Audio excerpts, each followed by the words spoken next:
In this video, I will show you that what is stop market order and how to work on the Kucoin exchange for buying and selling purpose. I will show you the difference between a limit order and stop market order.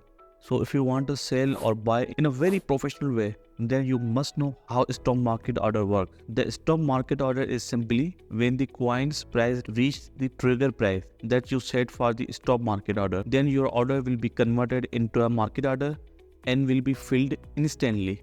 Once the stop market order is triggered, you can use stop market order for both selling and buying purpose. Now let's do it on the Kucoin application. So I have opened Kucoin application on my cell phone.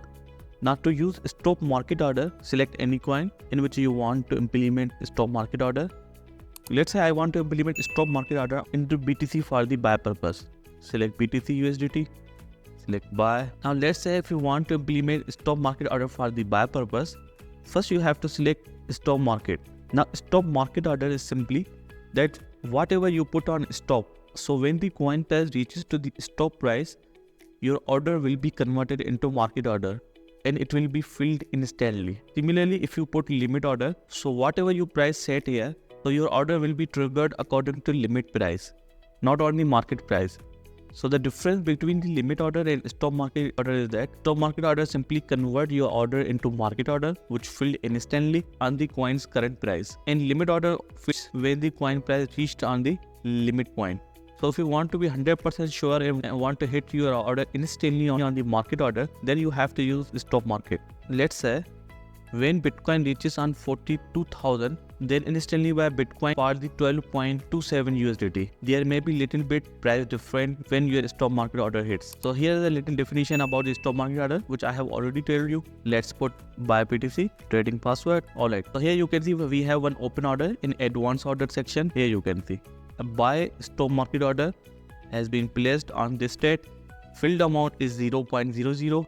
What is the stop price? 42,000. Less than or equal to 42,000. So when the Bitcoin price reaches on this price, your order will be filled instantly. There may be little bit price difference on the actual order. If you want to cancel the order, just click on the cancel. So I hope you understand that how you can use stop market order for the buy purpose. Now let me show you that how you can use stop market order for the sell purpose. Functionality is same, but we can use stop market order in the sell purpose to take the profit. Let's say, so when the Bitcoin price reaches to the $50,000, then instantly sell my all Bitcoins. I want to sell 100% Bitcoins when Bitcoin price reaches only $50,000. But if you put limit order, sometime limit order does not trigger, but stop market order will be triggered instantly on the current market price. There may be a little bit price difference. Let me click on sell BTC, sell BTC. So here you can see one open order in advanced order section has been placed. Sell stop market order, filled 0.00. So what is the stop market price? Is greater than or equal to 50,000. When Bitcoin reaches to $50,000, your order will be placed instantly and this order will be converted into market order. If you don't know what is the market order and limit order, I have already created a step-by-step video on that topic. You can find the link from the description. So in this way, you can use stop market order for the sell purpose and the buy purpose. I hope you understand the video. If you have any problem, you can comment down below. See you in the next video.